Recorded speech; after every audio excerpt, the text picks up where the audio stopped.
Après la Coupe du Monde, la France prend part en octobre 1958 au huitième de finale de la nouvelle Coupe d'Europe des Nations. Elle élimine la Grèce 7-1 et 1-1, puis se défait de l'Autriche 5-2 et 4-2 en quart de finale. La France est choisie pour organiser la phase finale qui regroupe les 4 dernières équipes encore en lice. La France est privée de plusieurs titulaires de la Coupe du Monde 1958, Coppa, Piantoni, Fontaine, Remété et Raymond Kelbel. Le 6 juillet 1960, la France affronte la Yougoslavie dans un parc des Princes dégarni, 26 370 spectateurs. Alors qu'elle mène 4-2 à 15 minutes de la fin, elle s'incline 4-5. Le 9 juillet 1960, la France dispute à Marseille la petite finale face à la Tchécoslovaquie. Dans un stade vélodrome vide, 9 438 spectateurs, la France s'incline 0-2. Après l'Euro, la France bat la Finlande dans le cadre des éliminatoires de la Coupe du Monde 1962, puis concède un match nul en Pologne avant de s'incliner lourdement en Suisse, 6-2. La France connaît nombre de désillusions au cours des années 1960. Elle ne parvient pas à se qualifier pour la Coupe du Monde de football en 1962. Placée dans le groupe 2 des éliminatoires, elle termine à égalité de points avec la Bulgarie à la première place. Un match de barrage est disputé à Milan en Italie. La France s'incline 1-0 sur un but contre son camp d'André Leron.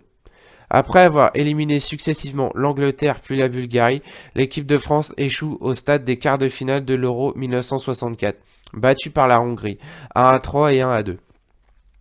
Qualifiée pour la Coupe du Monde 1966, la France tombe dans un groupe relevé et ne parvient pas à franchir le premier tour. Après un match nul contre le Brésil 1-1, les Français s'inclinent face à l'Uruguay 1-2 et l'Angleterre 0-2, future championne du monde. L'Euro 1968 s'avère également décevant. La France, pourtant victorieuse de son groupe comprenant la Belgique, la Pologne et le Luxembourg, est arrêtée en quart de finale par la Yougoslavie avec une défaite 1-1 et 5-1 à Belgrade. La France touche vraiment le fond quand elle est défaite à domicile 1-0 par les Norvégiens le 6 novembre 1968 en match qualificatif pour la Coupe du Monde 1970 et qu'elle sombre 5-0 face à l'Angleterre le 12 mars 1969 à Wembley. La France ne se qualifie ni aux Coupes du Monde de 1970 et 1974, ni aux Championnats d'Europe de 1972. Lors des éliminatoires du championnat d'Europe de 1976, les Français terminent troisième de leur groupe de qualification, derrière la Belgique et la RDA. Sous la houlette de Georges Boulogne, la France du football se reconstruit en mettant en place une politique centrée sur la formation dont l'équipe de France profite par ricochet. Stéphane Kovac poursuit sur cette voie en donnant leur chance à de très nombreux jeunes joueurs. Leurs résultats ne sont pas vraiment encore au rendez-vous, mais la mentalité, le physique et l'approche tactique des joueurs français changent. Le réveil de l'équipe de France sonne en 1977, avec la qualification pour le mondial argentin au terme d'une victoire décisive 3-1 contre la Bulgarie, obtenue par la génération montante du football français, dont les leaders sont Platini, Rocheteau, Trésor, Bossy, Patnais ou encore Six. L'équipe de France obtint de bons résultats durant les matchs de préparation. En Argentine, les Français paient leur manque d'expérience du plus haut niveau par une élimination dès le premier tour.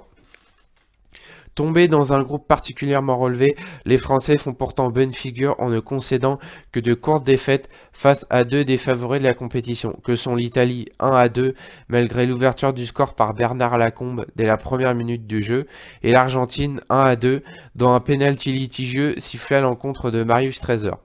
Pour l'honneur, les Français viennent facilement à bout de la Hongrie 3-1, grâce à Lopez, Berthold et Rocheteau, dans leur dernier match.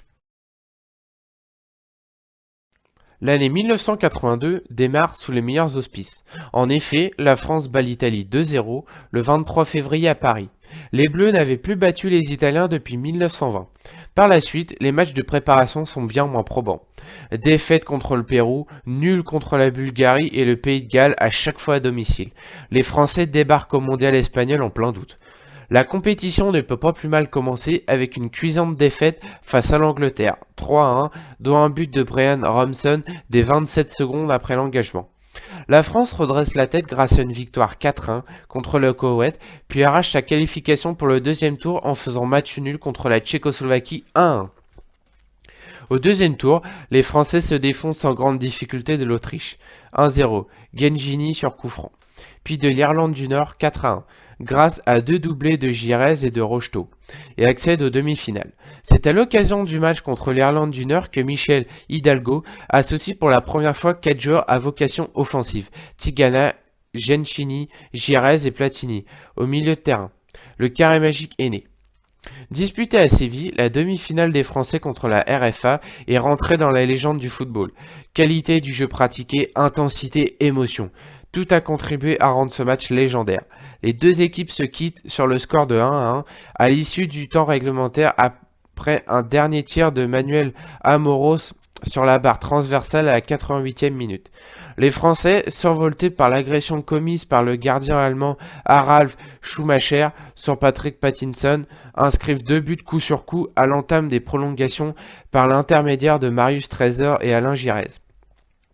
Continuant à jouer l'offensive et un football spectaculaire, les Français se font rejoindre au score en l'espace de quelques minutes, 3-3. Ils ne peuvent éviter de jouer la qualification pour la finale sur la première séance de tir au but de l'histoire de la Coupe du Monde dont ils sortent perdants.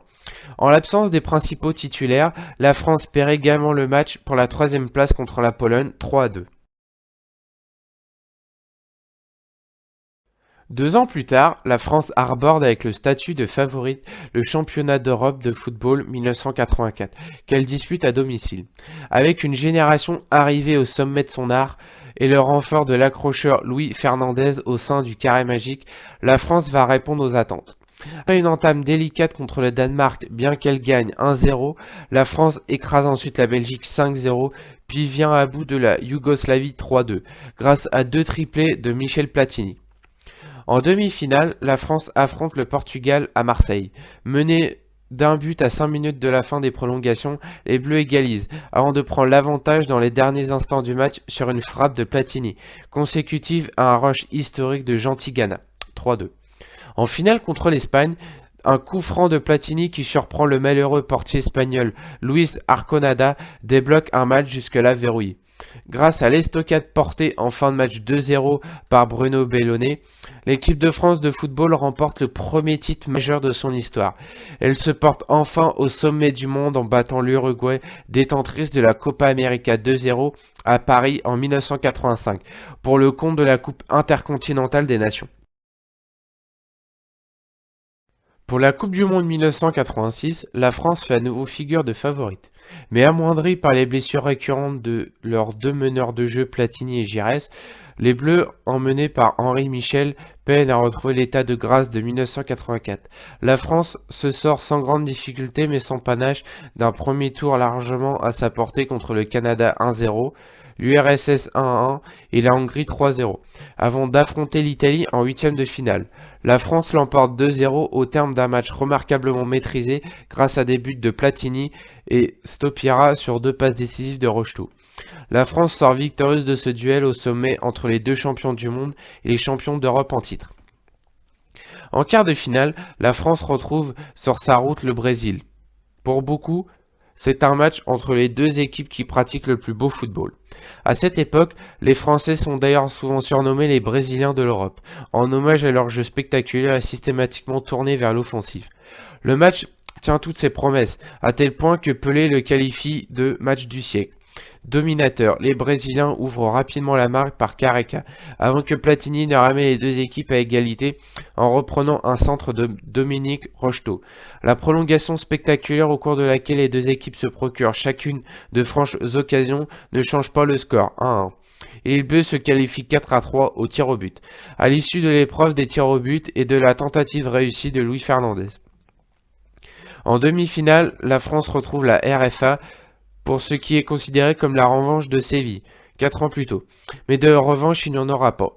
Comme si elle avait tout donné contre le Brésil, la France, en panne d'imagination, privée de Rocheteau, blessé, qui avait distillé 4 passes décisives dans les 3 matchs précédents et sans doute diminué physiquement par sa victoire au tir au but sur les Arrivernes. But sur la rigueur et le réalisme des Allemands, qui s'opposent sans grande difficulté 2-0. Ceux-ci ayant joué contre le Maroc et le Mexique, qui sont des adversaires bien moins réputés que l'Italie et le Brésil. Les Français se consolent avec la troisième place, acquise par les coiffeurs aux dépens de la Belgique dans la petite finale. 4-2. Leur meilleur résultat depuis la Coupe du Monde 1958. L'épopée de la Coupe du monde mexicaine marque la fin d'une génération d'exceptions. Dès la fin de la compétition, les quatre que sont Bossi, Gires et Rocheteau annoncent leur retraite internationale. Plus tard, alors que les éliminatoires pour l'Euro 1988 sont déjà bien mal engagés pour l'équipe de France, Platini met lui aussi un terme définitif à sa carrière. Le 11 juin 1988, en présence du président de la République François Mitterrand, la Fédération française de football inaugure le Centre technique national Fernand Sastre, également connu sous le nom d'Institut national du football de Clairefontaine. Ce centre, qui a coûté 104 millions de francs, forme de jeunes footballeurs et accueillit les joueurs de l'équipe de France avant les matchs internationaux. La transition est trop brusque et la nouvelle génération échoue successivement à se qualifier pour l'Euro 88 et le Mondial italien de 1990. Le match nul 1-1 contre la sélection chypriote du 22 octobre 1988 propulse Claude Bèze, l'influent président des Girondins de Bordeaux, au poste de superintendant de l'équipe de France. Un poste spécialement créé pour lui. Claude Bèze désigne alors Michel Platini à la tête de la sélection en novembre 1988. Si l'arrivée d'un nouveau sélectionneur emblématique comme Michel Platini n'empêche pas l'absence au mondial italien, elle suscite pourtant de nombreux espoirs. La copie parfaite rendue par l'équipe de France dans les éliminatoires de l'Euro 92 avec 8 victoires en 8 rencontres, ce qui laisse augurer un retour au succès des années 1980, à défaut d'un retour au beau jeu.